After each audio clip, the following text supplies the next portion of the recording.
Hello Philippines! Mabuhay! Ayan, update na po tayo dito sa project namin sa Phase 6. As you can see, naka-install na po yung ating hallway.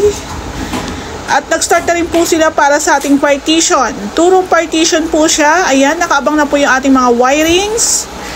Yung ating mga para sa pin lights, nakaabang na rin po siya. Ayan. So, Armina SF po ito, meron na po siyang 3-room partition pero pinapaklas ni ma'am. Ayan. So, nagpanibagong kisame po kami dito, tsaka partition. 2-room partition na lang po siya bale. Then, meron po siyang pa-hallway. Ayan po.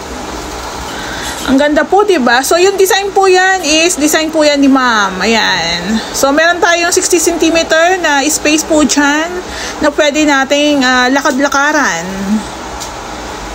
Ayan po. Merienda muna. Ayan. Oh.